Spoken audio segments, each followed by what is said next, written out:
8-week deadline.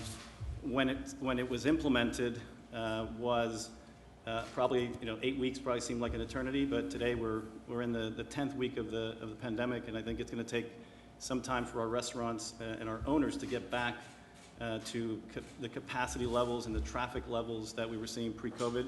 And so a little more time, we think probably taking it to 24 weeks would be appropriate to allow for restaurant owners that are participating in the program to be able to manage through and rehire the employees, which is what the purpose of PPP was intended for.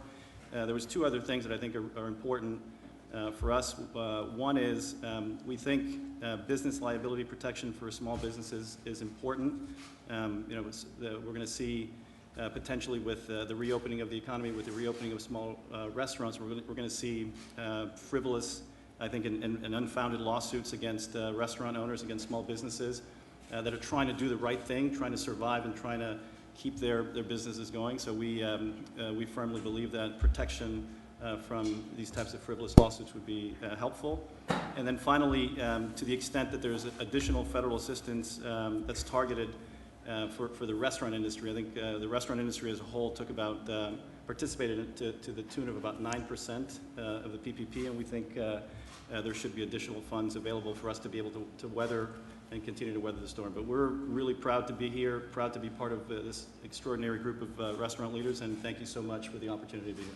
Well, thank you. That's a lot, 10,000 restaurants, and that's some big group and good group too. I know your chains, and I know a lot about your company. It's a great company, so you'll be back very soon.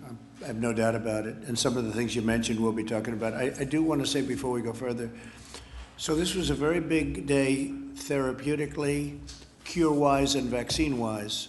Tremendous progress has been made, as I've been saying for 2 weeks, because I've been seeing what's going on and I think spearheading it largely. And this was a very, some big announcements are coming and have just come out, and the market's up almost 1,000 points. You'll check your market. I'm sure you did before you walked in the room, but I imagine your company's doing better today than it was a week ago, right? We're focused on the profitability of our franchisees. That's my focus. Okay, good. So what we have is big announcements coming. Big announcements have already come, and tremendous progress has been made therapeutically, cure-wise, and also, obviously, vaccine. To me, therapeutically and cure is more important than vaccine because it's immediate. And if we have something, even people that are very sick right now, we try and expedite everything so it goes really quickly, really quickly, like let's get it going immediately.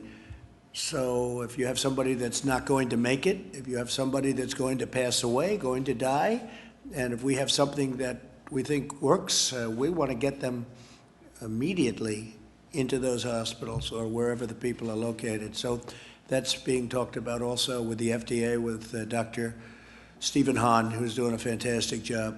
And so we're trying to expedite things. But very importantly, just overall, what big news it is medically.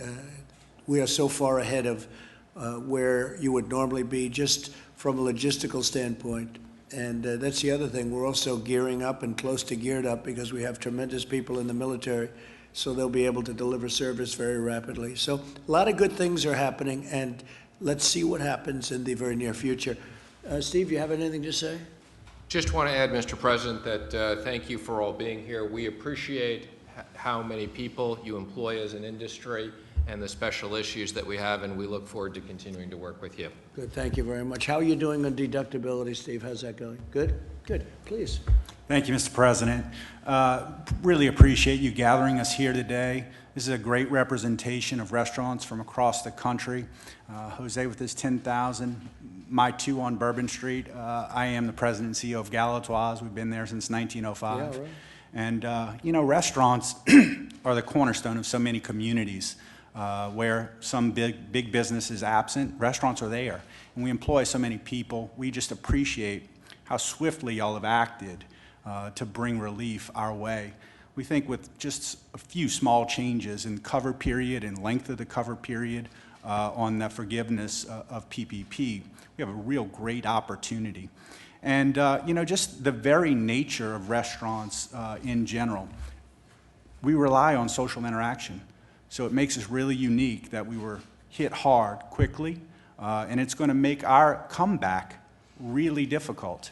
That being said, I'm glad to hear your news, Yeah. that there's Well, my some- news negates what you just said, because Yeah. you would be back into business like you had it.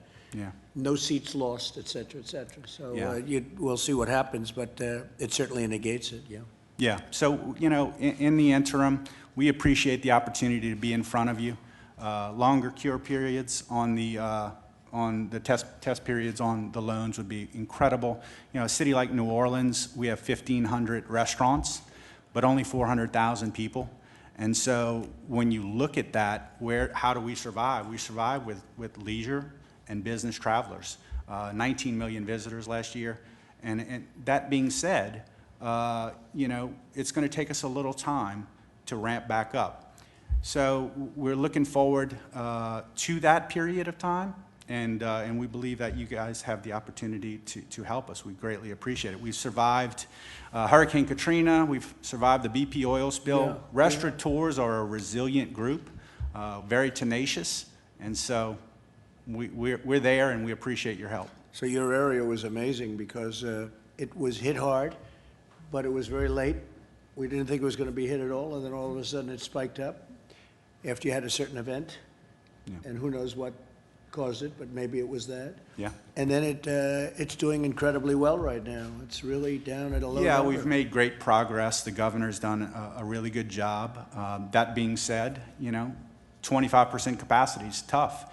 To literally think agree. that this week when we reopen at 25%, we'll lose No. more money than last week, because now we're incurring expenses. You got to get 100%, okay? Yes, You got sir. to get up, and I hope it's going to be up very fast. I hope the governor does that pretty quickly. Let's see how it goes. A lot has to do with what I said in my opening remarks.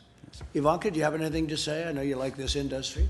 Well, I've spoken with many of the people around this table over the course of the past several weeks and beforehand, and I do think it's worth noting the Paycheck Protection Program has given restaurants alone, that industry alone, over $30 billion of relief, representing 250,000 restaurants nationwide, and that's just where we are today. So the feedback has been tremendously helpful. The Secretary's made some changes in the guidance, and to, of course, informing new policy as we come out of this. But we really appreciate your being here, and we thank you for the feedback. Thank you, honey. Hi, Mr. President, Mr. Vice President, Secretary, all of you, thank you for having us. My name is Will Guidera of 11 Madison Park in New York City, but I'm also a founding member of the Independent Restaurant Coalition. We started just 7 weeks ago, and we're here because we got together to represent the 500,000 independent restaurants across America. I'm talking about the mom and pops, your local diner, the pizza place, the pasta joint, and the 3 Michelin star restaurant, and honestly, everything in between.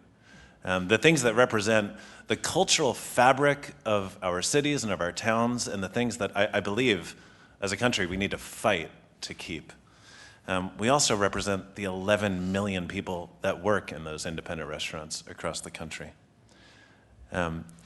Listen, it's clear that this administration cares about our industry. And it's also clear that all of you understand the extent to which we are more specifically vulnerable than a lot of other industries in America. And I think that's why we're here today. And so I think it's just important to take a moment and acknowledge that and say thank you that we're taking this time. Thank you, Will, very much. PPP is important, and the changes that have already been talked about and are going to continue being talked about today are very important. And if those changes are made such that people feel confidence that they can spend that money and have it forgiven, I think that will be the thing that allows our restaurants to reopen. That said, we need something more than that that is specific to independent restaurants in order for our restaurants to stay open. Everyone here knows that last month alone, I think in the first half of April, more than 1 out of 4 people that applied for unemployment were restaurant workers. 1 out of 4. It's just insane. And so we've put forward a plan to members of Congress and to this administration that we put forward because it'll put all of those people that are currently unemployed back to work, such that by the 3rd quarter of this year, we're going to be looking at unemployment reports that are astonishingly good, not to mention the supply chain that we represent.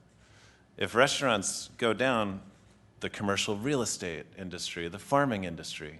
And so our plan helps bring unemployment back to where it needs to be, and it supports a lot of our other industries that rely on independent restaurants for their survival. And so we appreciate being here. We'd love the opportunity to talk more about this. I know that in times like this, a lot of people have their hands out. I don't take that lightly. I do believe that independent restaurants are more vulnerable than most and a really important part of this nation, and I don't want to lose them. And so we appreciate your consideration and your support. Okay, thank you very much, Will. Appreciate it. Larry, please. 48 states are opening. That's a big plus. And the vaccination research news was great today. So we see it in the stock market. I want to thank everybody for being here. We are working hard. Steve mentioned the tax deductions for restaurants. We're also working very hard on the COVID-19 liability restrictions.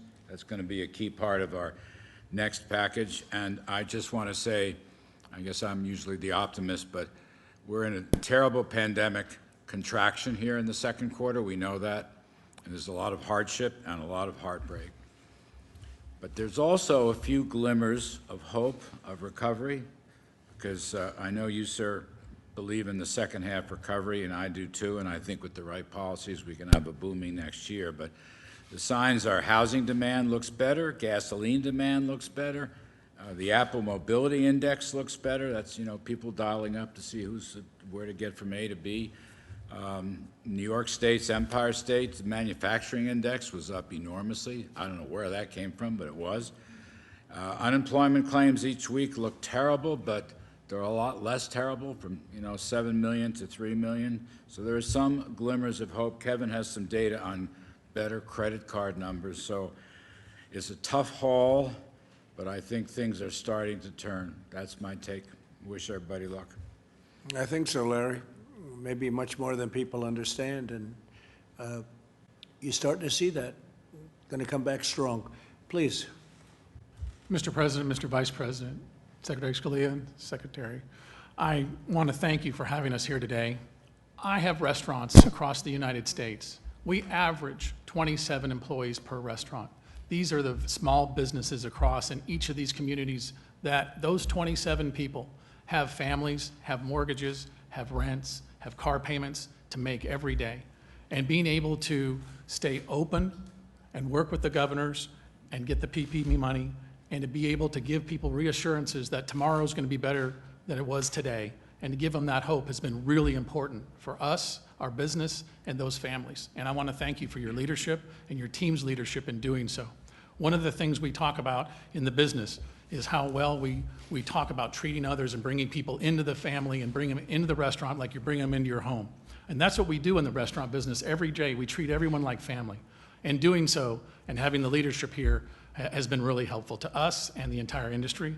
And frankly, 8 weeks, 9 weeks ago, I was thinking about this Chinese nightmare, and I didn't want it to affect the American dream that we all had. And I'm a success story about the American dream, going from $3.45 an hour starting at the front counter in a fast food restaurant to what we have today. And I couldn't be prouder. How many restaurants? I own and operate 765 restaurants across the United States now. That's fantastic. And, Wow. and it's, I couldn't be, it's an American dream, sir. And I appreciate everything everyone's doing here to keep that dream going. And tomorrow is going to be better than today, and I appreciate that. Thank you. If we get deductibility, you'll do better than you did 2 months ago. Thank you, sir. That's my opinion. Please, go ahead, Kevin. Give it, Yeah. let us know what's going to happen. Yeah, sir, first of all, you might recall when we first started talking about the economic damage that was coming from the shutdown, that we emphasized right from the beginning that this industry and the travel industry were going to be the hardest hit. And so we've been focused like a laser beam on coming up with policy ideas to do something about it. And as you said, we've got a really good plan. The thing I could say is that if you look at the real-time data, as Larry said, that you really are starting to see glimmers of hope. and maybe even like, you could even characterize it a little more optimistically than that. Larry's being super cautious, but the credit card data are really going up.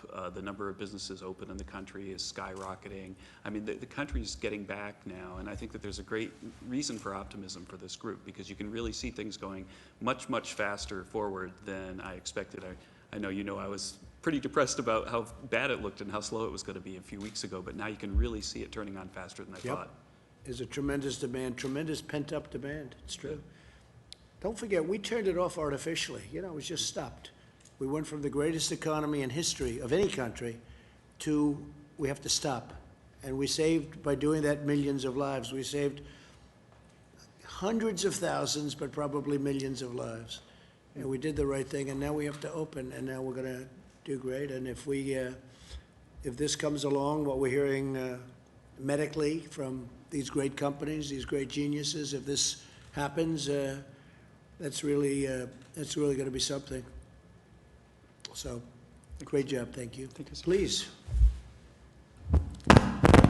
Mr. President, Mr. Vice President, Secretary Scalia, Secretary Mnuchin, it's an honor to be here today. My name is Marvin Irby, and on behalf of the National Restaurant Association, thank you for convening this meeting of these industry leaders on this very important subject.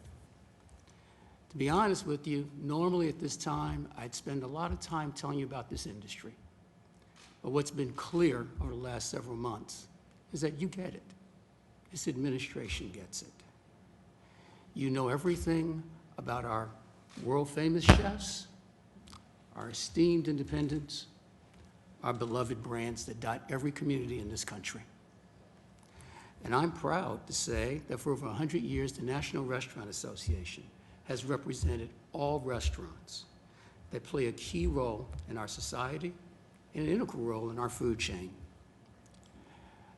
I have the opportunity that I get to speak to restaurateurs every single day, and I can confirm we desperately want to reopen. Our restaurants are desperate and are heartbroken, and at this time, we can't provide the support and the comfort to the communities in which we serve. For too many restaurants right now, an incident happened 60 days ago that has crippled us, and before today's news, we did not see an end date until later this year. Programs like the Paycheck Protection Program are an incredible first step. And thank you, Secretary Mnuchin, for this program, which has benefited millions of small companies throughout this country. We also appreciate Ivanka Trump's dedication to our industry, and I personally want to thank you for the time you've taken to talk to our board over the last months of this crisis. Mr. President, the Payroll Protection Program would be a godsend if we could make one change, if we could extend the time that we have to spend the proceeds. In too many communities today, the 8-week period is simply not enough time. So how much time are you on? 24 weeks? How about 30 weeks? 30 weeks works. 30 How weeks about- works. How about 75 weeks? I know a couple of you, you'll never stop, right? I know a couple of guys in this room. Now, I understand. So you think it needs to be, what would you say would be a minimum length? 24 weeks. How much? 24 weeks. You need to give our smaller restaurateurs the opportunities to open, to begin to have demand, and bring back the employees. Is that, what were you going to say in terms of timing? Yeah, I think for the PPP fixes, if we could take it from 8 weeks to 24 weeks. Is that the term, Yeah, more or less the term you're thinking about? and then move June 30th to October 31st. If those two changes were made to that program, it would change it dramatically. What's more important, that or deductibility? That. Yes. Deductibility is amazing, but it's almost like we need to build the house first. Deductibility is the thing that makes the house. Does anybody disagree with that? Because I think deductibility is the biggest thing you can possibly do. Mr. Does President, anybody? I think that if what he's saying is, if we could get the 24 weeks, which gets us to October 31st, basically, right? This allows us to to get the young restaurateurs going and spend the money that you intended for them so that we can get out and show them what a great job you guys are doing. But you're pretty unified on the number 24, right? Yes, sir. 24. Okay. And Go ahead, please. The Finish. best thing about it, it's no additional money. It's an extension of the current program. Okay. So, Oh, the deductibility thing is great. Can I just I just ask- don't want to not support that. I think it's just a matter of waiting. We need to get the restaurants open first, and these changes allow us to get them open. I just wanted to clarify, because you said it's no additional money. Are you saying just the time period goes, it's 8 weeks going to 24? You still have 8 weeks of money, or you want 24 weeks of money? oh no, we want 24 weeks in order to spend. To spend the 8 weeks? Correct. Got it. Thank you for the clarification. We believe that if we elongate Is that that test- correct? Does everybody agree with that? Yes, sir. If we can elongate the test period, it gives us more staying power, and we can spend that money and really get where we need to be. Good. So, And what about the payroll tax, by the way? How do you feel about that? Is that a big deal? Yes, sir. That would be an extraordinarily big deal. Yes. And how does that compare with what we're talking about with the time period? Payroll tax?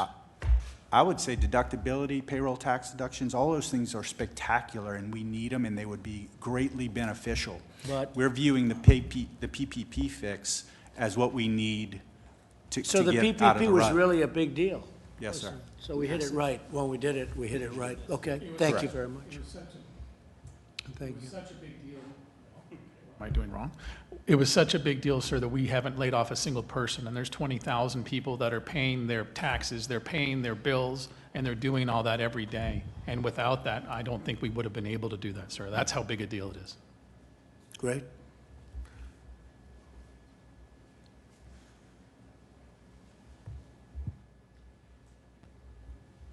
Mr. President, Mr. Vice President, good afternoon.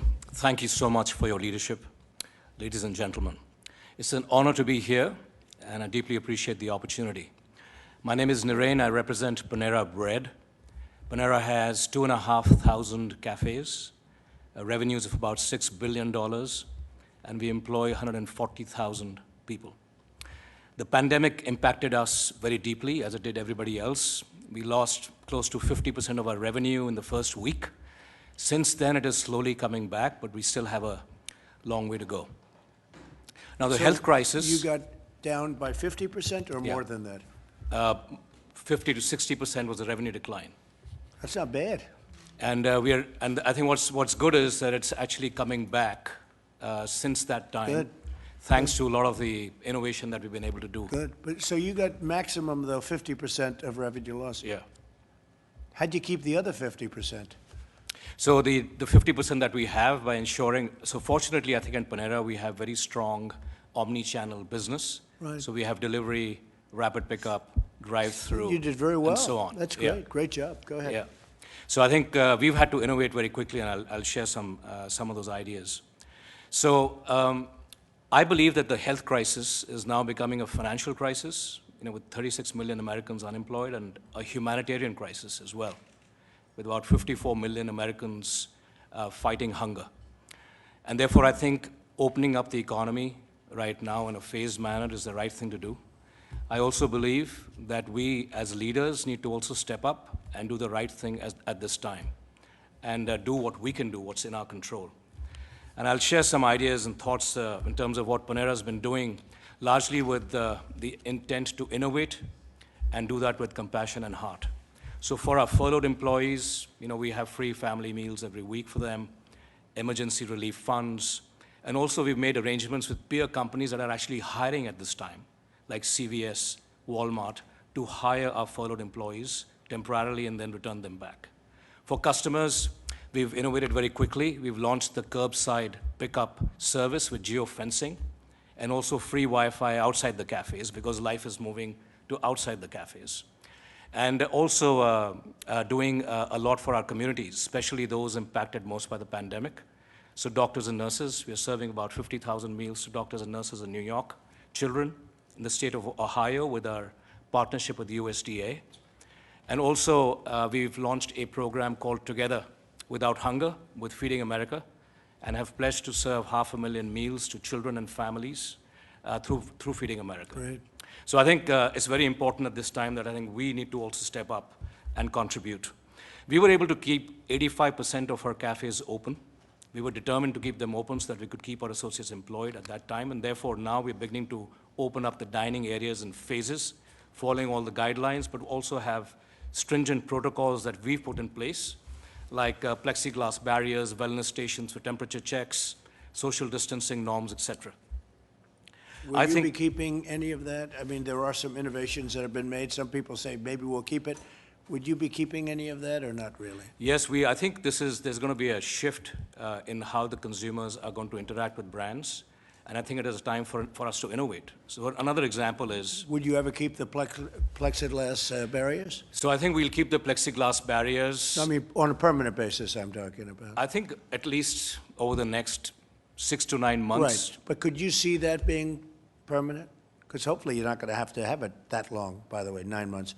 But would you see a thing like that? You'd have to build a nicer version of it, you know, as opposed to quickly throwing it up. But would you see something like that being permanent, possibly? I think hopefully if the virus is under control and we've gotten to the other side of it, I think then we can get back to life as we once knew. You'd rather not have it? We'd rather move back to life as we once knew it, right? Rather not have I agree. Yeah. I agree. Exactly. Okay. And another, I think, interesting innovation is that recognizing that there's so much high friction with high-demand grocery items where you can't get them home delivered, we launched a new line of business called Panera Grocery in 10 days, and we're delivering, you know, bakery items, fresh produce, dairy to customers in less than an hour on the same day. So I think the good thing is it's forced us to really innovate and be very responsive. Good. I think the restaurant industry is deeply, deeply appreciative of all the support and the efforts that you and the administration have made. I think the CARES Act has been hugely welcomed. I would like to, in particular, thank you for the PPP program because it's made a huge difference to our franchise partners and our associates. I think with a few of the amendments that we talked about, I'd fully agree with the 8 weeks to 24 weeks. I think that is badly needed. I think that will be hugely welcomed. Steve, does that make sense from our standpoint? What do you think? We're working on a technical fix that we do have bipartisan support for to extend it. I'm not sure it's that long, but I've spoken to the SBA committee, and there is bipartisan support, so we're working on that. And I think we talked about the limited liability. I think that's also a very important aspect. And thirdly, the Democrats don't want to give you the liability provision. They just don't want to have that. Yeah. And it's crazy that they don't. But the Democrats do not want to give that to people, and that's not a good thing. And I think the third thing is... We'll get it anyway. Go ahead. Our employees are, I think if we can eliminate the friction in the furloughed employees being able to access their unemployment benefits, that will also be fantastic. And that the problem there is the states have old equipment in many cases, and they're unable to get the money. You know, we gave the money out immediately, but the states are unable. Some states are unable to give it out. They have 40-year-old equipment, and some states are unable to get their act together. But we gave that out long ago, as you probably know. Yeah. Okay, I appreciate it. Thank you very much. Thank you very much. Brooke, would you like to say a few words? Mr. President, thank you. Just a few words. I am so grateful for all of you being here today. I am struck by the stories of true American dreams. I mean, starting at $3.45 an hour and then ultimately owning so many restaurants and hundreds of thousands, but I'm also hundreds of thousands of employees. But I'm also struck by this president and vice president's commitment to our most vulnerable populations and their American dream, working in all of your restaurants. This president is the jobs president. I think that none of us, other than maybe my boss, realized the economy that we would achieve in just 3 short years, where there were more people, more jobs available than people to fill them. And what I am so encouraged by is the resoluteness and the conviction of this president, this vice president, but truly the American entrepreneurs that are sitting around the table today and working alongside all of you as we bring this country back to even greater heights than we ever knew possible. The transition to greatness is really what America and the American dream is all about. So thank you all for being here. Know that we are here to help you always, and we are here to make sure that what this president led on and has achieved will be once again very, very soon. So thank you, Mr. President. Thank you very much, Brooke. Great job. Thank you, Mr. President, Mr. Vice President, and Secretaries for having me here today. My name's Tim Love. I'm a chef and owner of a few restaurants in Texas and Tennessee. I also am the chef of 4 major music festivals and food festivals around the country. So I've been greatly affected by obviously what's happened here, along with everybody else in this room. But what I wanted to speak to you about today is that to touch on the PPP and to kind of clarify what we were saying is the 24 weeks is only set up because certain restaurants aren't able to open now. In Texas, we were able to open on May 1st, and I quickly activated the PPP and tried to get all my employees back. I've hired 80% of my workforce. I started with 490 employees. We've got about 400 employees already back. And I will say it's encouraging to see people come out. They're excited. They want to be out. What would have happened if you didn't have PPP? Well, if I didn't Would have you have people, survived it? Would you have gotten by? I probably would have gotten by, but this allows us to do it the way that we feel like it should be, to take care of the employees first. We want to take care of our employees and make sure they're safe. Same activation we're having when opening the restaurants. We want to open the restaurants safely, make sure our employees are safe first, so our guests can be safe. I'd ask from the administration to put out that confidence, to get the American people understanding that it is great to go out and that our economy is going to be great again, because we know where it was before it started. We know how to get there, clearly. So now, just with a couple of adjustments to things that are already written, to the Secretary's point, we're not asking for more money. We're just asking the opportunity to spend it the way that you want us to spend it, the way it was intended, to take care of our employees when we're able to open up. That's it. That should be easy, Steve, honestly. Yes, sir, Mr. President. I think you can take care of that for sure. We're working on it, Mr. President. That should be easy. Yeah. Okay. And so That's like one of the easiest requests I've ever heard, Larry. That's right. But that leads me to my next request. The 75-25, the way that it's spent, I know is tough, but I'm speaking for my friends who are in New York, not necessarily for myself, even in Texas, where the rents are higher, and they need the ability to spend the money on rent if necessary, so long as they're hiring their employees back. So while the number one thing is to get the workforce back, reduce unemployment, get people back to work, which is what I'm doing at 25%. Believe me, I'm not going and building new houses on my 25% of occupancy. But what I am doing is putting the great American people back to work that I love, and the way we get the economy going is getting the workers back to work so they're able to spend money and earn money, so therefore we can keep the economy moving. And so those two adjustments to the PPP, which don't require any extra money from the administration, from Congress, allows us to really move the economy forward, which I know is one of your number one things, especially as we're moving along this year. And I think you can get a lot of people in our industry, the workers, the people work very, very hard to get behind you, just to show that kind of confidence. I think you will. How many restaurants are there total, everything, in the United States? How many are there? Yeah. How much? 650,000 restaurants. Who would think that's 11% of the overall? 650,000 restaurants. Who would ever think that's possible even, right? That's good. And it's been a great business over the years, and it'll be better than ever. 650,000 again, so long as you keep doing what you're doing. That's Yes, fantastic. sir. Yeah, no, I think deductibility gets that. Actually, I think I would agree with that. you'll go very substantially. They got rid of a lot of restaurants when they ended that. People don't realize it. Then you get used to it. You had fewer restaurants. They rented to other things. Now I don't know what they're going to rent to. And to your frankly. point about that, sir, the deductibility, which you can easily identify with, and it does spread wealth amongst the restaurants, most definitely. We're talking just about an immediate concern with the PPP to get people moving Yeah. forward so that we can get I this agree. deductibility going. No, I agree. We'll look at that very strongly. Yes, sir. Thank you. Okay. Hello, Mr. President, and it sees how important it is to all of y'all, this subject, because I haven't seen this much firepower from all of y'all except at a state dinner or a Christmas party. So I appreciate, Mr. President, that all of you guys are here, because I know you're really trying to get something done. I own a company, Landry's, which is in 40 states, and is all full-service restaurants. So I average like 150 employees per restaurant. And it's everything from Del Frisco's to Mastro's to Martin's, the Palm, but then it's on the other side, the Bubba Gump's, the Rainforest, and they're all company-owned. it's been devastating, and it's funny you brought up about China. I should have realized it was going to be a bad year for China when my general manager tweeted out, freedom for Hong Kong. So that started my And year you with kept it China. quiet, right? You And kept that quiet. So I'm still trying to work that out. And here comes something else. He owns the Houston Rockets, in case you don't know. And he's and by the way, he's a great guy, great family, great everything. And yeah, he did cause you a little ruckus. Whatever happened to him, by the way? Is he still working for you? Yes, he is. He must be pretty good. Yes, because it's just it's a trick question, but he is. But Mr. President, everybody's talking about the PPP, and when your team designed the PPP and said let's bring it through the SBA, I think it was an unbelievable idea, and you did exactly what you needed to do. But I'm one of those people when it started being pitted against, because I'm a sole proprietor, but I do $4 billion in revenue, and I would have been that billionaire that took the money from the little business.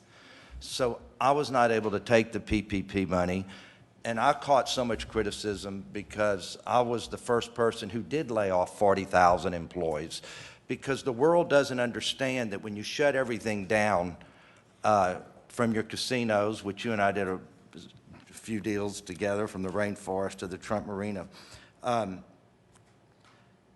your tail of your payroll was $150 million the next 2 weeks. And we all pay yesterday's bills with today's income. And I wanted to put 40,000 people back to work May the 1st, but couldn't take the criticism, and even from the administration there was some, that bigger companies shouldn't be taking this money. But I don't have the ability to put those 40,000 people back to work. So I just wish that don't add any money, but just divide it up and So you're saying that because your restaurants aren't split up among thousands of people that own restaurants, and you have it yourself in the company? Yeah, that it would have been one person taking this money, So but your team specifically wrote the bill for any restaurant under 500. This was for the restaurant business, which has only got 9% of the money. But if you would just split it up, and I'm not saying add any more money, but add a category for the larger private restaurateur that could go out and take this money and put it in a different bucket, so it wouldn't be me taking this money away from the little beauty salon. So what happened to you then, Tillman? So where are you on that whole thing? How did you do with the PPP?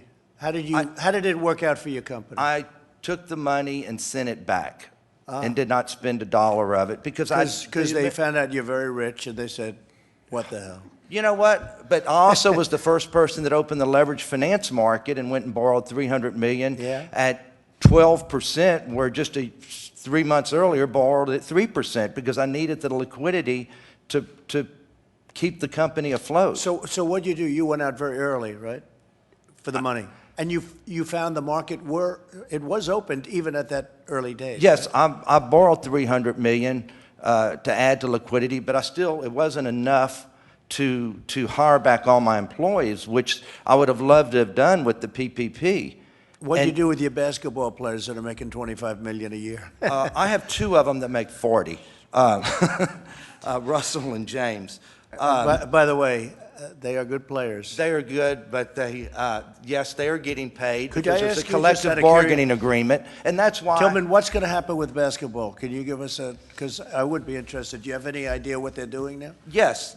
I think what they're doing is waiting to see what happens in certain states and if we're going to be able to play, making sure the virus continues to go in the right direction in the next few weeks. And I think that if things keep going the way that it's going, I think the NBA, the commissioner, Adam Silver, who's done an unbelievable job through this, and the owners, I think, will make the decision to try to start the season up again. Will you finish the season or not? I think that there's talk about finishing the season, playing X amount of games. The players need to play to get paid, and right now they're taking a 25% pay cut. And because they own 50% of our revenues, the players, unlike the other sports.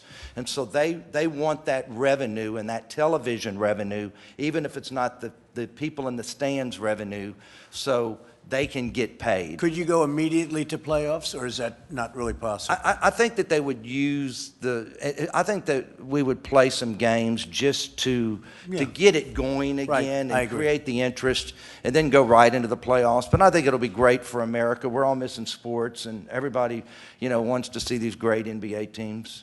But good luck with that. Thank you. But just create a category for us, Mr. Secretary. Well, Steve, what do you think about that? I mean, he's got a unique situation. He has a lot of restaurants. It's a big company, but but I can't pay him. You have other people where the company is the same size, but you have 2,000 owners. What do you think of that? Well, it's a complicated issue, Mr. President. That is As I've said before, we didn't anticipate the Los Angeles Lakers, who I'm a big fan of, would be taking a PPP loan. And as a result of that, there was a lot of backlash around that. Who paid it back? And we went through the certifications. I'm saying that for the media. They paid it. Again, we realize the issue, how it impacts your workers, and we're sympathetic to that. This was a program for companies that were not necessarily quite as big, but yeah, but this is different than the Lakers. The Lakers are a basketball team. This is a man that owns how many restaurants do you own? 600 restaurants, but they're all full-service restaurants. I have 60,000 employees, and you don't have the ability to pay them. I'm happy to follow up with you. We don't need to have this in front of No, but all it of is our interesting friends, for the but, press to hear it because they understand the complexity of it. So if he had 600 owners and he franchised them out or something, but he had 600 owners, they qualify. If he has, if he owns it, it's a different situation, but I can understand what he's saying. So let's take a look at it. And then just one more thing. If we could just do something with lease terminations, because I'm the largest operator in New York for full-service restaurants, and the $1 million leases, let them protect their rights, the landlords. What's your largest restaurant? What is it, New York? Del Frisco's, Mastro's, Martin's, the Strip House, the Bill's Burger and Rockefeller Center, Dos Caminos, on and on. So, but if we could Good job you've done. I mean, you got hit by the plague, right? But outside of that, you've done a hell of a job. Just trying to keep up with it. Just brought you back to earth a little bit. We were definitely brought back to earth. You really have. You've done a fantastic job. Hey, you're a friend of mine for a long time. And thank you, sir. I have to say, you paid me rent for a long time, right? Absolutely. For Rainforest. Never missed a payment. And you were never late. Now you're a tough landlord. A great gentleman. Really a great gentleman. Steve, it's an interesting case, okay? Do the best you can. Good luck with the basketball. Thank you, sir. You have a hell of a team. And thank you. all of you. Say hello to those two great players, all of your players. But, man, they can play, huh?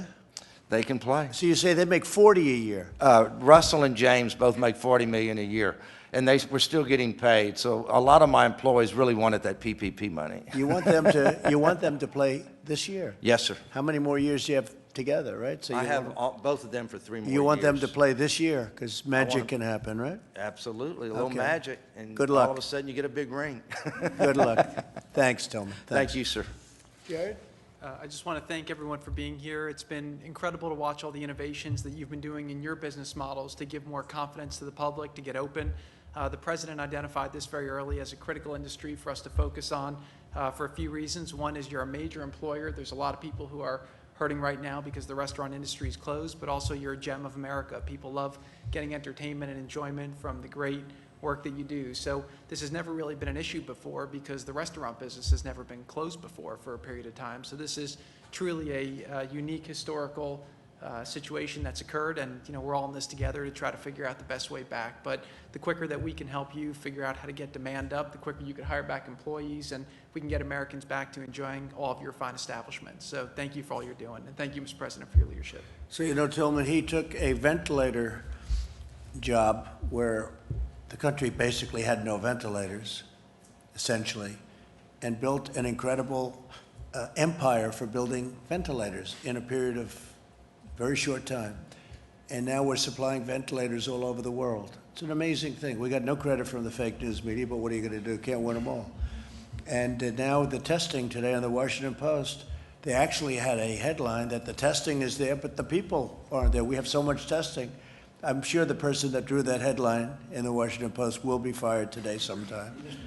In the state of Texas, I know for 6 weeks, any employee of mine could go to numerous places and get tested and not even stand in line. So when I watch and see everything that people cannot get tested in America, and I don't know about all the other states, but I do have employees that have been tested in other states. I just follow it closer. There has not been an issue of people getting tested.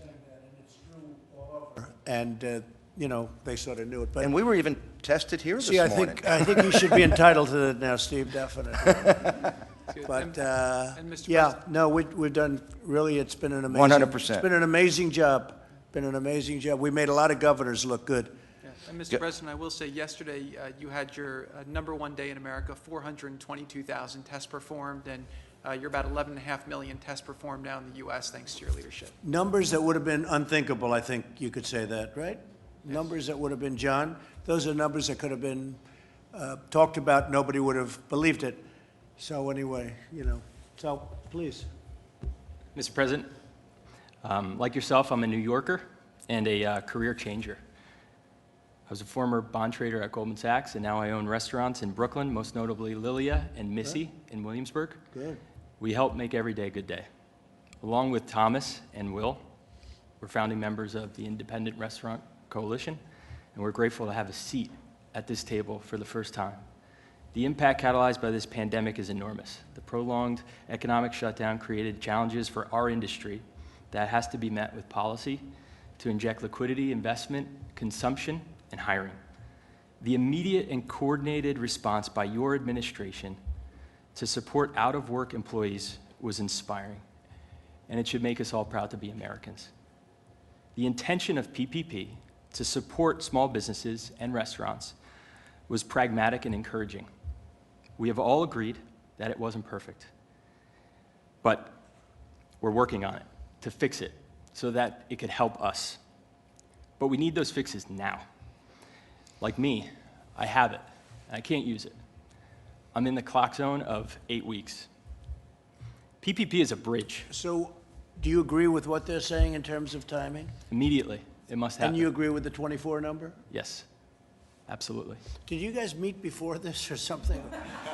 No, did you have a little meeting to discuss this, perhaps? Yeah, okay. well- Now I feel better because everyone exactly wants the same thing. What is incredible about this Independent Restaurant Coalition, this did not exist 7 weeks ago. Restaurant owners didn't talk to each other, ever. And we were I able bring to... people together. You've seen that in government. I bring the Democrats together with the Republicans, right? And it's been a beautiful thing. I'm only kidding. We've been able to talk, we've been able to be creative and figure out ways to bring this That's industry great. back. I think it's great. You got together and a lot of good suggestions have been made, and it's been made uniformly, so we really know your opinion as opposed to having all different ideas. That's correct. That's really great. So PPP is a bridge. It will help restaurants reopen our doors. It'll help restaurants reemploy 11 million workers that are currently not working. In an effort to keep those doors open and to keep our people employed, we've proposed a stabilization plan, and we look forward to discussing more in the future with you. Okay. Thank you very much. Thank you. Great. How'd you go from Goldman Sachs to the restaurant business? How did that happen? David Solomon didn't think I was very good at bond trading. Oh, I'll bet you were. I'll bet you were very good. Are you glad you made that move? I am. It's changed my life for the better on every facet. You love the restaurant business, right? I love it. I have friends that are in the restaurant. They love the restaurant. There's no business they want to go into. We view you like as the one of us. Yeah. Well, it's true. We do. Yeah. No, it's great. I know your business very well. People, unlike, well, you know, there are other businesses, but just about as much as any business, they love being in the restaurant business. So that's great. It's good to get out of the... So you made a good move. Oh, yes. Did you make a good move financially? I did. Very, very well. It worked out fine, too. Our restaurants are more profitable than the hedge fund that I worked at for 7 years. Wow, that's fantastic. Yes. Now we don't have to give them anything. But I want to go back to that because I want to reopen as soon as possible. Yeah, no, I agree with that. Thank you. Okay, great, good. Good job, too. I know the one restaurant, I know it's great. Thank you very much. Gene, this is a man of great genes. His name is Gene, and his father was a Terrific gentleman, you know that, right? Great talent. Go ahead, please. And a great mother, too, right? Maybe your mother's even better. There are few industries where the workers have been hit as hard as in this particular industry, as Will was touching on. We announced 20.5 million payroll job losses, basically from the middle of March to the middle of April, and 5.5 million of those, more than a quarter, were in restaurants. Mr. President, you saw this coming. You acted with really extraordinary speed, and I think, as we said, generosity, among other things, in the unemployment benefit that was provided in the CARES Act. We at the Labor Department have been working extremely hard with the states to enable them to make that payment. As you touched on, they've had some problems because of their computer systems, which are old. Secretary Mnuchin and I cautioned the Congress that there would be problems, but we will continue to work with them to get those payments out. But even as we do that, we know that we're pivoting. We're opening. We're reopening across the country. There are glimmers and more than that as we begin that reopening, and so we will be focusing too on helping workers transition from unemployment back onto the job. And you hear a lot of numbers. A number that really sticks with me is a couple different surveys have shown, federal surveys have shown that 90% of workers who are unemployed right now have said it's temporary.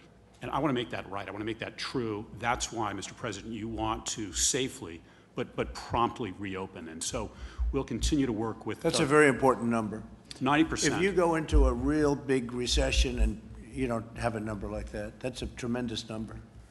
That's really a great, it's a testament. Because again, it was artificially turned on and off, but now it's off and we're going to turn it back on. It's been turned on as of, I don't know, it almost feels like today is the first day. I think last week didn't feel the same. Now it feels good. People are starting to go out, they're opening, they get it. We understand the disease much better than we did when it first came in. Nobody understood it. Nobody's ever seen it before. And it feels much different. I mean, today's almost like the first day. But the expression that we like to use, right? Transition to greatness. We're going to be back. And what you said is a very important thing. People expect to go back. And by moving quickly but safely, we get them there. And I had discussions with several of you about safety. We're very focused on that at the Labor Department, giving workers, and I know you're focused too, on giving customers the confidence as they return. And we'll continue to work with CDC and others to help on that front too. And Gene, you have to help the truckers also. We've been talking about the truckers, Mr. President. I can give you a report. Because they've been out there, and I'll tell you, they work hard, and they have brokers that take a lot of their business away. They don't work so hard. They sit in an office someplace. It's not good. So I'd like to help the truckers. Yeah, Elaine and I have been talking about it. All right? Good. Please. Mr. President, Secretary Mnuchin, Vice President Pence, Secretary Scalia, thank you for having us here today. Of course, I'll echo what everybody else has said, how proud we are to be sitting here at the White House in your home, to be able to share some of our struggles and hopes and aspirations. The restaurant profession is a profession that's always dynamic, and you've seen that around this table with some of the things that my colleagues are doing, but we're also very united. As you've seen, and you just responded to the 24 weeks. Did we have a meeting before? Certainly we had a meeting before. Did we talk about it? Certainly we talked about it. Because we want to be unified in our approach, whether you have 650 restaurants, 2 restaurants, 6 restaurants, 1,000 restaurants, it doesn't really matter. We all are nurturers at heart, and we want our restaurants to reopen so that they can nurture our guests, our communities, and finally our country. There's something to be said for going last, because I just want to agree with everything that everybody else has said around this table, so I won't repeat it and bore us with more of the same. But I will tell you a story, a personal story, 2 personal stories, if I may. One about the PPP, and thank you very much, because it's been a lifesaver in many ways for me. I have restaurants, of course, where I have not been able to use the PPP yet. But I also have— Why is that? Because we can't open yet. And there's no point in me hiring back my staff. Where is that? Where? California, New York, Las Vegas, and South Florida. I mean, I hear they're going to keep Los Angeles closed till the end of August. Is that a fact? That's a good question. I'm in Napa Valley, but I'm not really sure about Los Angeles. I'm sorry. Yeah. Yeah. That's the mayor wants to do that. Yeah. That's a death wish. Yeah. Because, you know, there's death on both sides. You know that. Mm-hmm. There's death on both sides, not just a one-way street. and we solved a big problem, but you have to understand the other side of it too, and they don't understand the other side of it. Yep. Okay, please. On the other hand, our consumer product good division, where we have 4 different businesses, has been thriving. And we have taken our PPP money and rehired 100% of the staff in those 4 companies. So I look at that, and I'm extremely thankful and grateful for all the work that you and your team have done so quickly to help us. On our restaurant side, I echo what everybody else has said. It's a little more complicated. I also want to thank you for voicing your support of BIG, which is our business interruption group, which I started with a couple other chefs, and has grown quite large. We've started to make some inroads with the insurance companies, certainly with some of the congressmen and some of the senators. So we continue to work on that for all businesses, not just for restaurant businesses. Finally, I want to talk about a small farm in Orwell, Vermont. A small farmer named Diane St. Clair, who is by herself with her husband. And this is about the supply chain and how important restaurants are in so many different aspects. But we reduce it down to individuals that we know, that we love, that depend on us as restaurateurs and as chefs. It's a woman who has 8 cows, who gets up every morning 7 days a week to milk her cows, let them out the pasture, begin to make her butter, bring her cows back at 4 or 5 o'clock, milk them again, and put them to bed every day. I am the sole source of her revenue. She's not able to sell her butter anywhere else, so she's not making butter today.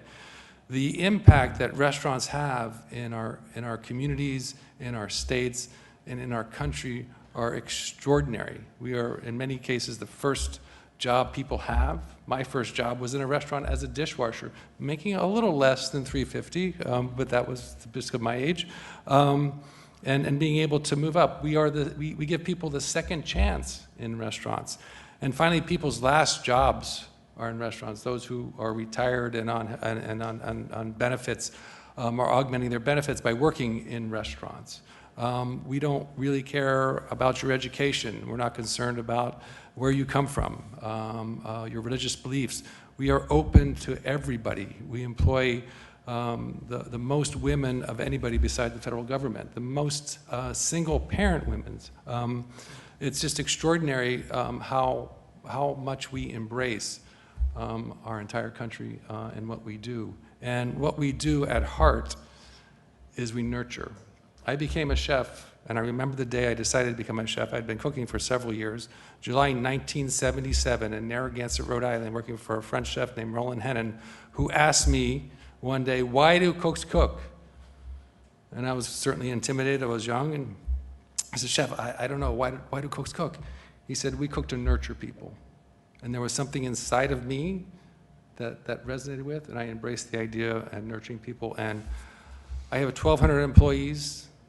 There are over 1,180 who are unemployed today that I desperately want to bring back to work so that we can not only nurture each other, but nurture those who come into our restaurants. Again, I want to thank you for having us here today. I want to thank all my colleagues for articulating everything that we wanted to say in such a profound way, and I appreciate the opportunity. So thank you, Mr. President. Thank you very much. Beautiful story with the woman with the 8 cows. Yep. You wouldn't think that. Restaurateurs do, especially, I guess, some with an individual restaurant or a couple of restaurants, they do that a lot, don't they? They buy directly. They do. Yeah, we support so many small farms around the country. I started an initiative called Big Hearts and Small Farms with 5 other chefs, just so that we can offer people an opportunity to buy some of the food from some of these small farms around the country. Tillman doesn't do that. I don't think you do that with your 8 cows, right? He doesn't do it. It's a little different, but it goes from the very small to the very big, and that's what restaurants are all about, and I'm proud to be part of this community. What's the difference in butter? Tell me, the difference in butter between what she sells you and what you would normally be able to buy, out of curiosity. I don't want to... It is extraordinary because it is truly a seasonal product. So the butter changes flavor and color depending on the season. So in the spring, when they're eating green, when they're grazing on grass, green grass, The butter is That's a beautiful fantastic. orange hue, and of course, in the summertime, it turns lighter because they're eating hay, so. And the Mike flavors just said there's no taste. comparison, he knows. It's just, yeah. There's a tremendous difference in the No butter kidding, from. sir, it's good. Oh, And, yeah, and you it's extraordinary. probably pay less too, right? Well, I don't know how much I pay. It's not about how mean, much no, I pay, but it's about supporting her and what she's trying to do. Right, but would you pay less, generally speaking, when you do those things you do directly with the farm? You know, when we deal directly with the farmers, I never talk about price. It's always about quality, because Yeah. we're about quality good. and building relationships with people. I've been buying Diane's butter for over 20 years. No kidding. She did tell me one time, I'll tell you a little story again if I can, that she had to raise the price of her butter. And I said, Diane, I really don't know how much your butter costs, but I appreciate you telling me this. And she said, but I also want to tell you why. And I said, okay, tell me why, Diane. She said, my son was accepted at NYU, and I need to pay for his tuition. This is what happens when a guest goes into a restaurant and spends $1. You're supporting all of these people. You're supporting this young man who's going to get a degree from NYU. Should I negotiate with her on price? Yeah. No. I think it's great. Thank you very much. Beautiful. Thank you. Okay, Mike.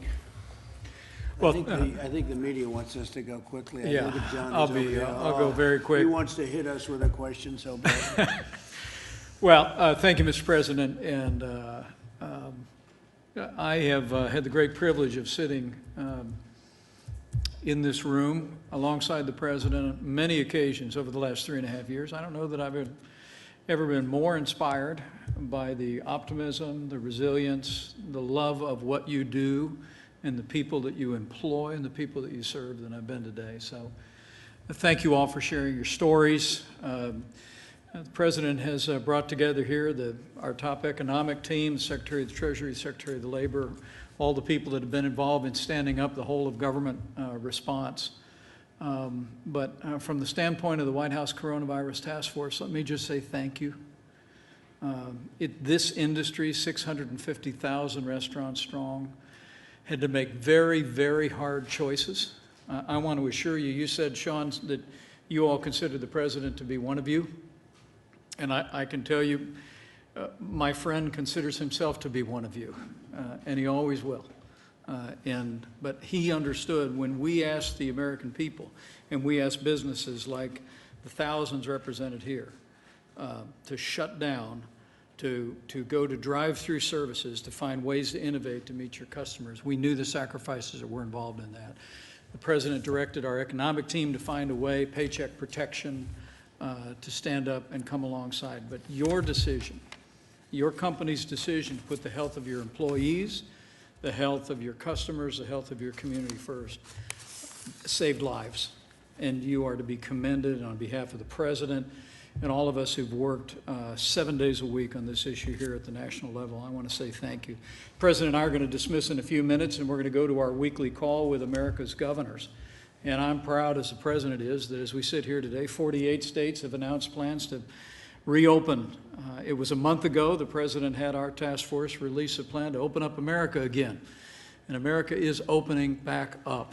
And I just want to assure you that the counsel that you have given us today will continue to inform ways that we can support not just this industry and the communities, but support your state's efforts to safely and responsibly reopen and put America back to work. One last thing, Mr. President.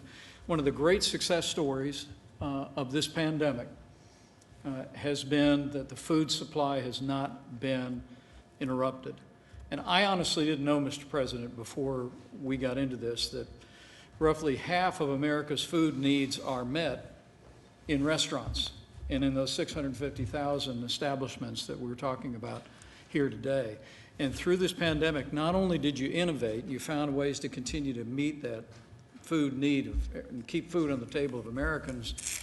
But I also heard just a week ago that it was restaurants that were transferring what you had in storage to your local grocery stores, to your local food banks, to make sure that Americans didn't miss any meals in the course of this pandemic. So for all those reasons, I say thank you. And just know that in this President and in this entire team, we are going to be partners with you, and we're going to bring back America and all of America's great restaurants bigger and better than ever before. And it's going to be sooner than you think. Mike, what are the 2 states that did not open? 48 states have released plans. There's 2 that are, we expect them to be releasing plans very soon. Who are they? I'll get that to you before we talk to the governors. Is Connecticut? Can't do anything. So. It'll happen quickly. So just briefly, the Paycheck Protection Program has delivered over $30 billion in aid to more than 250,000 restaurants. Up to 95% of that funding is going directly to the workers' payroll. You know that? On Friday, the SBA published the loan forgiveness application, which ensures that all businesses, including restaurants, will not be penalized as long as they make good faith efforts to rehire all of their employees. You know that? I signed a bill providing federally funded pay to sick people that are sick and for family leave. So you have for sick and family leave, and that's a very important bill. So you have federally funded paid sick and family leave. And I think some of you are taking advantage of that. Businesses can defer paying income taxes until July 15th. We gave that extension. Business can claim tax refunds by deducting their losses from the 2018 through 2020 against taxes they paid for the previous 5 years. That's a big deal. And then, as you know, we're going to Congress, and this is more pertinent to what we're talking because you knew all of what I just said. You've been living through it. Restore the restaurant deduction to help jobless restaurant workers. So if a company pays or somebody pays, they get a deduction. That's going to create a tremendous amount of business. I think you're going to have to open a lot of additional restaurants in this country. I think it's, frankly, more important than even the other things we're talking about. I guess short-term, what you're talking about is more important, but long-term, the deduction would be phenomenal. Create an Explore America. That's Explore, right? Explore America. Tax credit that Americans can use for domestic travel, including visits to restaurants. That's a big deal. Grant restaurants more flexibility under the PPP. That's what we're talking about, right? And protect workers and businesses alike with curbs on frivolous litigation. A thing I know something about. There's a lot of frivolous litigation. So we don't want somebody going and sitting in your restaurant, Tillman, and then suing you for $10 million because something happened. And they'll do it anyway. No matter what we give you, they're going to do it anyway. You know that. So I thank you all for being here. We'll take a couple of questions, John. And if you have any questions for these great restaurateurs, please ask. Oh, well, Mr. President, first a question for you. Attorney General Barr says he is unlikely to have any criminal investigation of either Barack Obama or Joe Biden. You've been talking about what you call the greatest political crime in American history. What do you think of Mr. Barr's decision here? Well, I think if it was me, they would do it. I think for them, maybe they're not going to. I don't know. I'm surprised because Obama knew everything that was happening. I don't think Obama knows where he is in a lot of ways. I saw his statements the other day, and I think that, frankly, they weren't very good. That's President Obama. As far as Biden's concerned, I can't tell you. Only he knows what he knows. I don't think he knows too much. But I think Obama and Biden knew about it.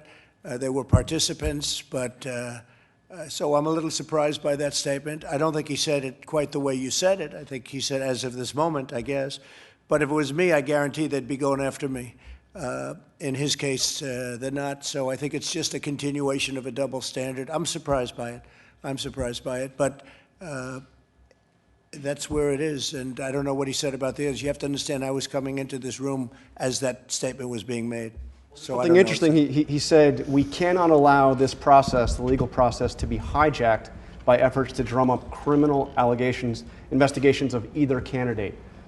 He seemed to be suggesting that I think you'd have to ask him what that means, because I'm in no position to tell you that. I've stayed away from it. I'm relying on the Attorney General to do the job. And so I don't know exactly what he said because I was in this room.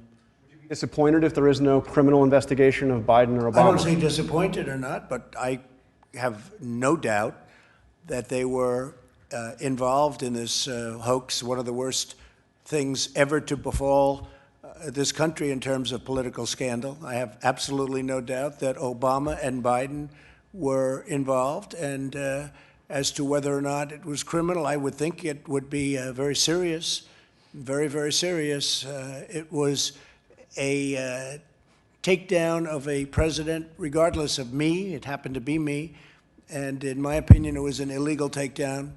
And but I'm going to let the Attorney General make all of those decisions. I've stayed out of it because it's the appropriate thing to do. I wouldn't have to stay out of it, as you know, but I've decided to stay out of it. So I would say that I heard that just a little while ago, a few minutes ago. I'll have to look at it exactly as to what was said, what was meant. I will say this. We have an honorable Attorney General. He's going to do an honorable job. He's a very honorable man, and he's going to do a very honorable job. But I am surprised only in that I have no doubt, personally I have no doubt, but he may have another feeling. I have no doubt that they were involved in it.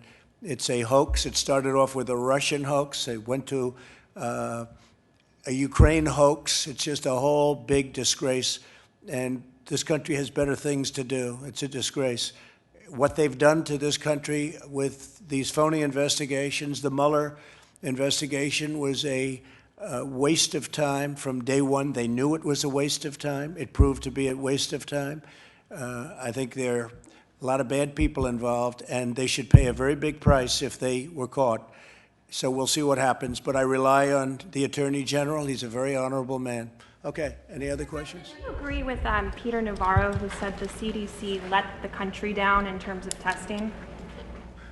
I think they work very hard. Don't forget, they've been here for many years. It's not, they don't work for me, they work for the country. They've worked very hard. When we took over in terms of, getting involved, Mike headed up the task force. He worked with CDC, and I could ask Mike to give you part of it. But I will say they had no test, and one of the tests had a problem very early on, but that was quickly remedied, and now we have the best tests anywhere in the world. I think I give ourselves a lot of that credit, a lot of the brilliant people that worked on testing, a lot of the brilliant people that worked on the ventilators, to a point where we have the best testing in the world, we have the best ventilators and distribution in the most ventilators in the world. It's not even close. So I can't do it. I would like to ask Mike that question. CDC, you work with them all the time, certainly much more than I do, Mike. Oh, we do, Mr. President. And let me say, I think Peter Navarro's point was that CDC and our public health labs at the state level were operating with an arcane testing system. And it was one of the reasons why early on we brought in all of the commercial labs around the country. The president created a consortium of these commercial labs, and we reinvented testing in America. That's the reason why at the end of February we had done a total of 8,400 tests at that time using state public labs and the CDC labs. But because of the president's efforts with basically innovating testing in America, we now reached 11 million tests. I think you heard the statistics, more than 400,000 tests yesterday. And we're actually hearing, as the president said earlier, we're hearing reports of excess capacity that I think the state of New York, Governor Cuomo reported that he has the ability to test 15,000 people a day, but they were only testing 5,000 people. We've heard the same reports from Florida and other states around the country. But again, it's all a testament to the fact that President Trump essentially brought in the power of the private marketplace, private laboratories, reinvented testing in America, and that's how we've been able to be at a place where, as we talk about opening up America, every state in America today has the testing capacity and the supplies to be able to move into phase one reopening. And we're going to continue to make that a reality. We've made a lot of governors look very good, that I can tell you. I'm reading some of the reviews on some of the governors, and they're getting these reviews. Well, we were able to get them ventilators that they didn't have. We were able to get them testing that they still wouldn't have. We were able to get them a lot of things that they didn't have, including helping them fill up their stockpiles, which really they should have had done. They weren't supposed to be using us for that. But we've made a lot of governors look very good, and that's frankly good because it's good for our country. Okay? President, why did you pass up an opportunity to speak to the World Health Organization earlier, their virtual meeting today? I chose not to make a statement today. I'll be giving them a statement sometime in the near future, but I chose not to give a statement. I think they've done a very sad job in the last period of time. And again, the United States pays them $450 million a year. China pays them $38 million a year. And they're a puppet of China. China-centric, to put it nicer, but they're a puppet of China. And I think they've done a very, even when I did the ban, Mike remembers this very well. When I did the ban, they thought it was inappropriate to do. I did a ban very early. If I didn't do that ban, you would have lost hundreds of thousands of more people in this country. It was a very important ban. People don't like talking about the ban. But it was very important. I was the only one that wanted to do it, and we did it, and we saved thousands of lives, hundreds of thousands of lives probably. And Dr. Fauci said that, and other people said that. Deborah said that, you know that. But the World Health Organization was against it. They were against me doing the ban. They said, you don't need it, it's too much, it's too severe, it's too all of these things, and they turned out to be wrong. Sleepy Joe Biden said the same thing. He came out, he said I was xenophobic. You believe that one, Tillman? I was xenophobic because I said you can't come in if you come from China. You can't come into our country very early. And Biden said I was xenophobic. Town in San Francisco at the same time. This is my guy. We always got along, didn't we? The twins, they call us. So, no, it's a very sad thing. So I'm not happy with the World Health Organization. And guess what? There's some of the people around this table who would understand being in a business, in some cases international. I'm not happy with the World Trade Organization at all either. Explain, sir, why you decided to fire the Inspector General at the State Department? Yeah, I don't know him at all. I never even heard of him. But I was asked to by the State Department, by Mike. I offered most of my people, almost all of them, I said, you know, these are Obama appointees, and if you'd like to let him go, I think you should let him go, but that's up to you. He's an Obama employee. I understand he had a lot of problems with the DOD. There was an investigation on him, on the Inspector General. I don't know anything about it. So I don't know him, never heard of him, but they asked me to terminate him. I have the absolute right as president to terminate. I said, who appointed him? And they said, President Obama. I said, look, I'll terminate him. I don't know what's going on other than that, but you'd have to ask Mike Pompeo. But they did ask me to do it, and I did it. I have the right to terminate the Inspector Generals. And I would have suggested, and I did suggest in pretty much all cases, you get rid of the Attorney Generals because it happens to be very political, whether you like it or not. And many of these people were Obama appointments, and so I just got rid of them. And you've got some criticism from Democrats in Congress who are saying this is a pattern of you trying to avoid having accountability. Yeah, I know. And if I didn't fire him, they would have criticized me too. They'd criticize no matter what you do. You know, if you have too many ventilators, they'll say, gee, he has too many ventilators. If you don't have enough, they'll say he doesn't have enough. No matter what you do, between that and their partner, the fake news media, they'll find something. No, I don't know the gentleman. I was happy to do it. Mike requested that I do it. He should have done it a long time ago, in my opinion. He's an Obama appointment, and he had some difficulty. But I just don't know who he is. I don't know. I never heard his name. Do you believe there is a role for Inspector Generals to keep an administration like yours or anyone else's accountable? Sure, but I think they have to be fair. And I think it's a death wish when you, and I told my people, I said, I think you should, you know, study your situation, but let us know. I think we've been treated very unfairly by Inspector Generals. I can go into instances, but I'm not going to do it now. But the Inspector Generals, when they're put in by Obama, just like it could be that if they were put in by me and it was somebody else's administration, especially the other party, it could very well be that you'd be treated unfairly. But we've had a lot of cases where we thought that was unfair. So, yeah, they asked me to do that. I think the big thing is that they should have asked me to do it a long time ago. You said you don't know him, sir. What was he doing that was treating you unfairly? I don't know. I don't know anything about him. I don't know anything about him other than the State Department and Mike in particular. I guess they weren't happy with the job he's doing or something. So because it's my right to do it, I said, sure, I'll do it. I've gotten rid of a lot of Inspector Generals. Every president has. I think every president has gotten rid of probably more than I have.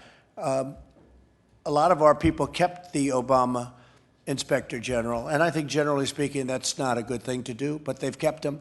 But I told them for 3 years, I said, anybody wants to get rid of their Inspector Generals because they were appointed by President Obama, I think you should do so. Some of them didn't, but now they're doing, a couple of them are doing it now. Yeah, go ahead. Mr. President, isn't there at least an appearance of a conflict of interest if Secretary Pompeo is asking you to fire an inspector general? That I that's can't tell you. investigating- I don't think so. I think maybe he thinks he's being treated unfairly.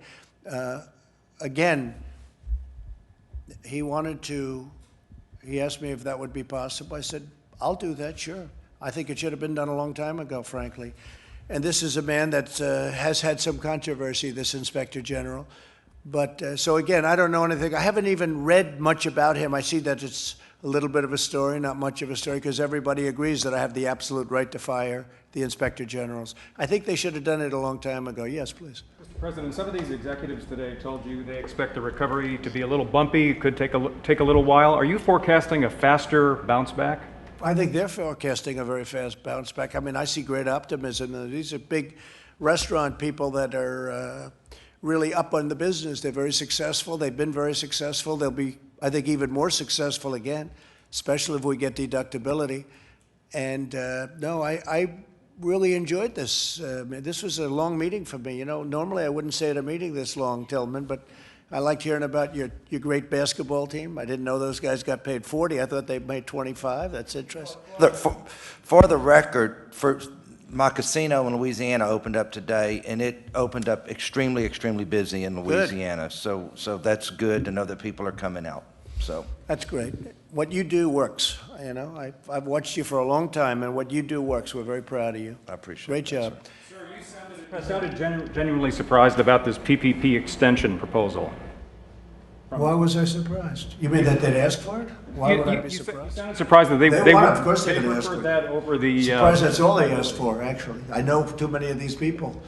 I'm surprised that's all they asked for. No, I think what they're asking for is very reasonable, Steve. You know, I mean, we're going to have to go and get it approved. And again, we've saved and we'll continue to save the restaurant business, and ultimately we'll be paid back many, many times because they pay a lot of taxes.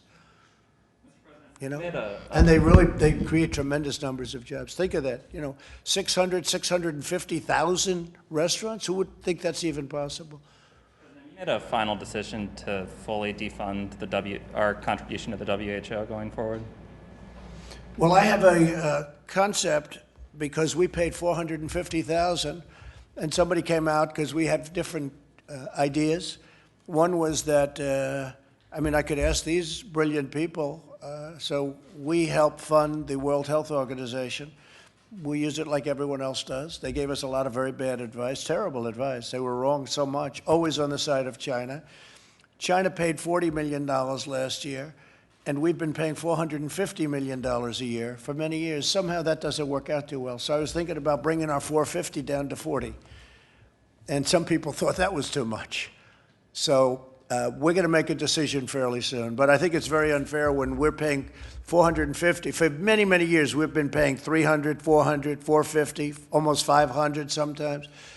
And we're not treated right. And we're not treated by World Trade. We're not treated right either, the World Trade Organization. China there is considered a developing nation.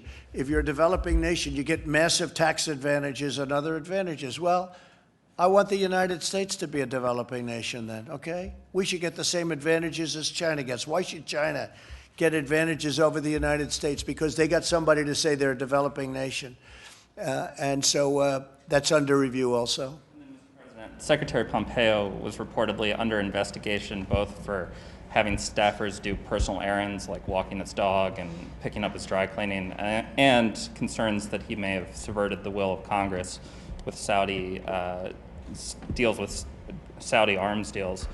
Are you concerned that he may have made this request to avoid an investigation? Well, I don't know anything about it. I heard about it at the same time maybe you heard about it. I don't know anything about it. I mean, you mean he's under investigation because he had somebody walk his dog from the government? I don't know. It doesn't sound, I don't think it sounds like that important. I mean, you have a man that's supposed to be, and he's a brilliant guy, #1 at West Point, #1 at Harvard, I believe, Harvard Law School or close. But he was #1 at West Point, #1 at Harvard Law School, or very close to #1. And they're bothered because he's having somebody walk his dog, as you're telling me. I didn't know that. I didn't hear that. I didn't know about an investigation. But this is what you get with the Democrats. Here's a man supposed to be negotiating war and peace with major, major countries, with weaponry like the world has never seen before. And the Democrats and the fake news media, they're interested in a man who's walking their dog, and maybe he's busy, and maybe he's negotiating with Kim Jong-un, okay, about nuclear weapons, so that he'd say, please, could you walk my dog? Do you mind walking my dog? I'm talking to Kim Jong-un, or I'm talking to President Xi about paying us for some of the damage they've caused to the world and to us. Please walk my dog. To who? A Secret Service person or somebody, right? I don't know. I think this country has a long way to go. The priorities are really screwed up when I read this. Now, I don't know anything about the investigation, but you just tell me about walking a dog, and what'd you say, doing dishes? Saudi arms deals, sir. What Saudi arms deals? Explain. Congress passed a law to restrict sales to Saudi Arabia over certain arms out of concern over their use in the Yemeni crisis. So the question is whether Secretary Pompeo tried to subvert the deal with actions that he may have taken on. I don't think so. I mean, I think that when somebody pays us a fortune for, arms, we should get the deal done. I will tell you that. I don't know what you're talking about. I know this, that we have countries that want to buy our arms, and we make it so difficult for them that they end up going to Russia and China. And under my administration, if they're friendly countries, I try and make it as easy as possible. If they want to buy our fighter jets, and if they want to give us billions and billions of dollars, and they have other alternatives, including China, Russia, and others, I think we should make it as easy as possible for them, and we should take the jobs and take the money, because it's billions of dollars. And in past administrations, they waited so long that people wouldn't even want to do business with us. And one of the things that we've done, and we make the greatest equipment in the world by far, and especially now under this administration, because we've upped the scale a lot, as you know, and we've bought a lot. We've totally rearmed our military, $1.5 trillion. But if somebody wants to give us billions of dollars to buy an airplane, or a number of airplanes and missiles and all of the other things that we make better than anybody in the world, we should take the money and we should make the deals fast. I would certainly say that. Even if it leads to human rights Why abuses. don't you take your mask off? Just for a second, please. Don't worry about Jeff. Jeff, why don't you move out of his way so he doesn't infect you, please? Sure. I don't want you to become infected. Even if it results in human rights abuses, that was Congress's concern with these human rights abuses. I don't know. That I don't know. I mean, you tell me something that I never heard of. Now you're talking about human rights abuses. You'll figure something out, I'm sure. Look, he's a high-quality person, Mike. He's a very high quality. He's a very brilliant guy. And now I have you telling me about dog walking, washing dishes. And you know what? I'd rather have him on the phone with some world leader than have him wash dishes, because maybe his wife isn't there or his kids are there. What are you telling me? It's terrible. It's so stupid. You know how stupid that sounds to the world? Unbelievable. Okay, yeah. Reaction to President Obama's speeches over the weekend? Look, I think he was an incompetent president. I think President Obama was one of the worst presidents in the history of our country. I think he was an incompetent president. I know what he left us. He left us a broken military. He left us a military that ISIS was all over the place, and I got rid of it. I knocked out 100% of the caliphate, and even you will admit that, John. And when I came in, it was a mess. But we had a broken military. We had a depleted military. We had little on the shelves, if you talk about pandemics. We had a country that was a mess. We were paying high taxes. We were paying, and outside of this artificial event that took place 2 months ago, and I'm going to build the country into stronger and better than it was even then. And it's already happening, and you can see it. You can see it today. Just take a look at the stock market. Look at what's going on. Look at the great numbers that are being called, and look at these medical companies calling in. And we're talking about more than one. So many things are happening. But I think President Obama was an incompetent president. He did a terrible job. And by the way, there was great division in our country with President Obama.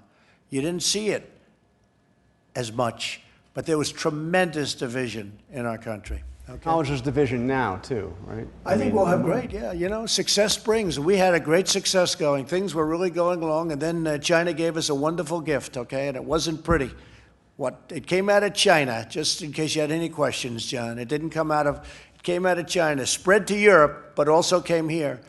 And the whole world became infected by this horrible thing that they unleashed one way or the other. Not a good situation. Not a good situation. I'm not a man that likes taking that, what happened to us, and it was totally preventable. They could have stopped it at the source. They knew it was happening. We wanted to go in. Others wanted to go in. They wouldn't let the world, as you know, they wouldn't let other countries go in. Other countries wanted to. World Health wanted to, in all fairness to World Health. They wouldn't let World Health in. And we're a part of World Health. They wouldn't let them in either. They could have stopped it at the source, and they chose not to.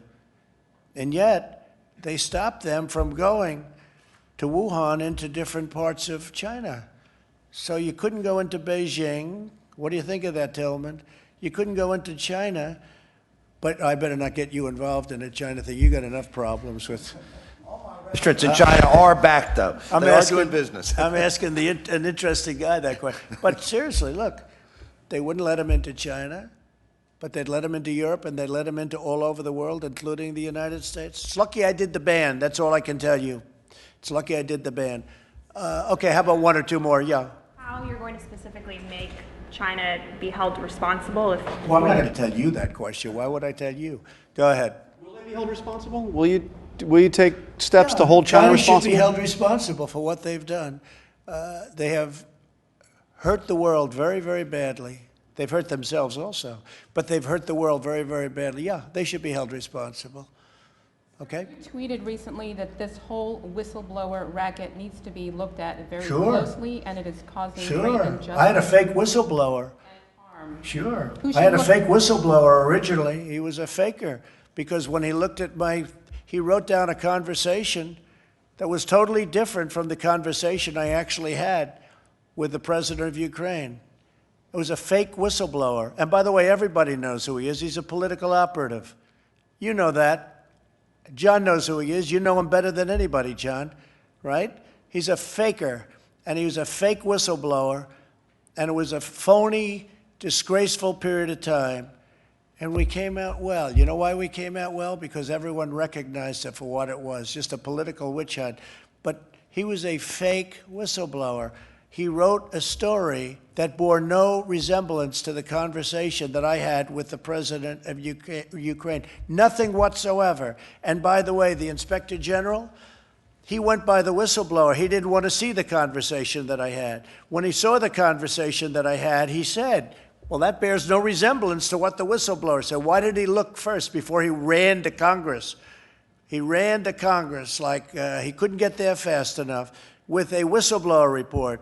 But when they offered him to see the actual conversation, and we called the head of Ukraine, and we said, we'd like to expose the conversation that we had, if you don't mind. He said, what was wrong with that? That conversation, as I say, was perfect. It was a perfect conversation.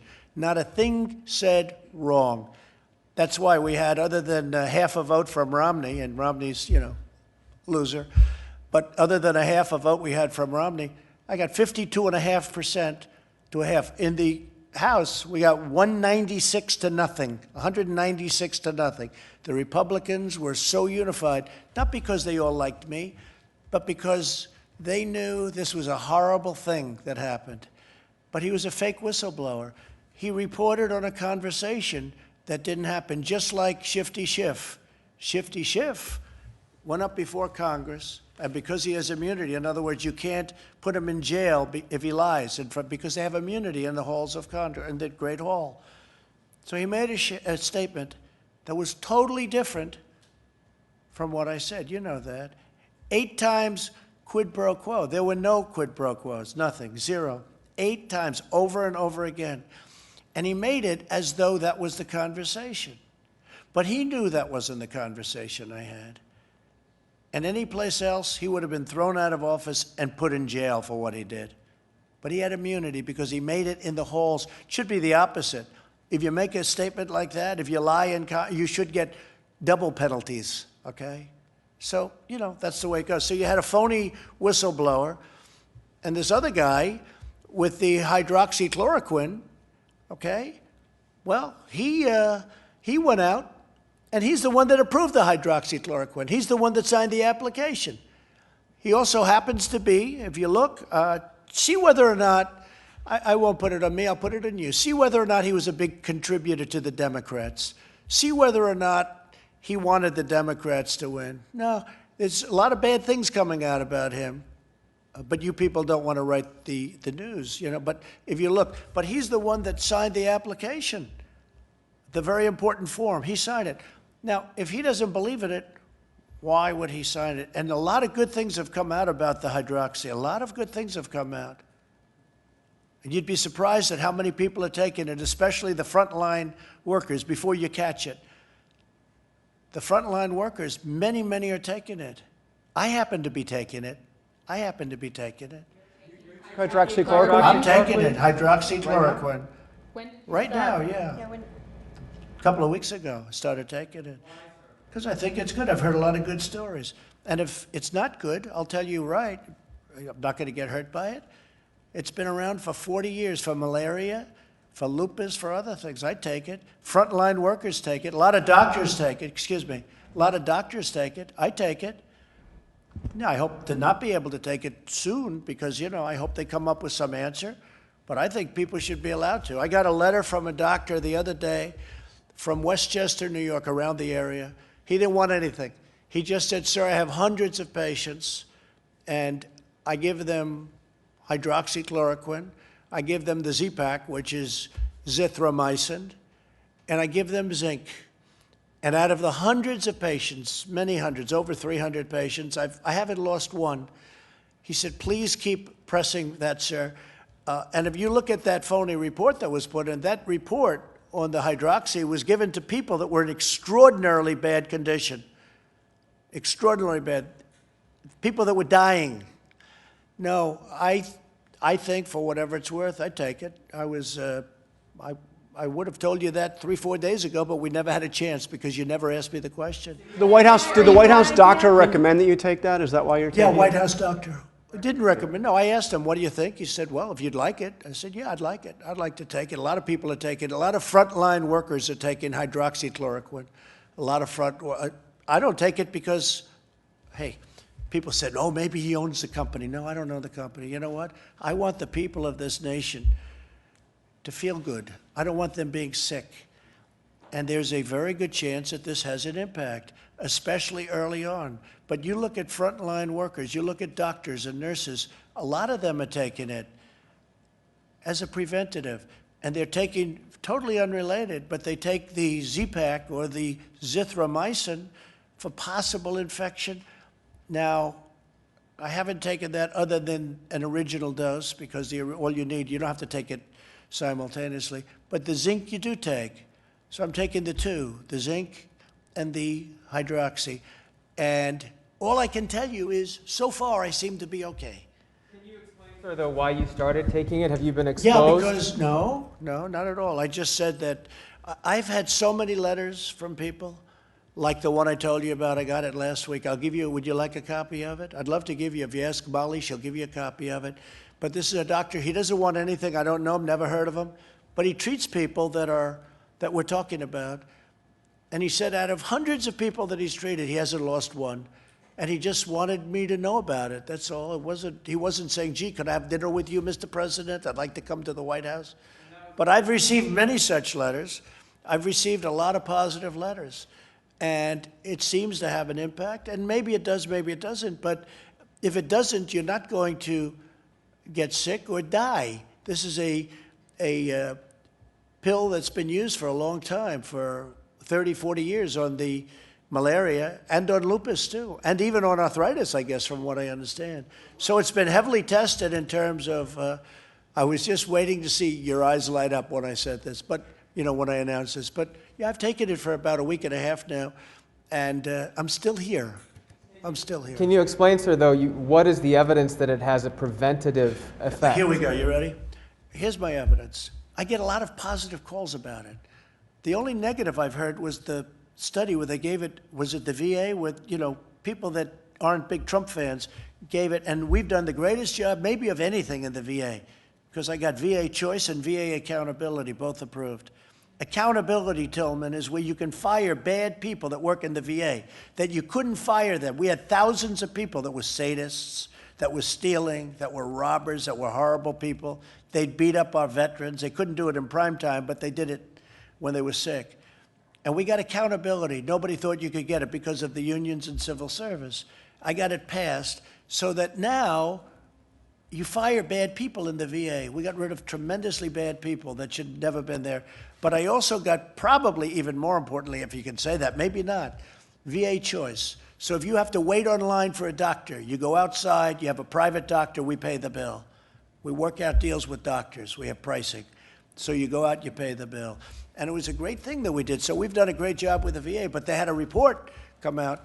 And the results of the report, it was a very unscientific report, by the way, but I get a lot of tremendously positive news on the hydroxy. And I say, hey, you know the expression I've used, John?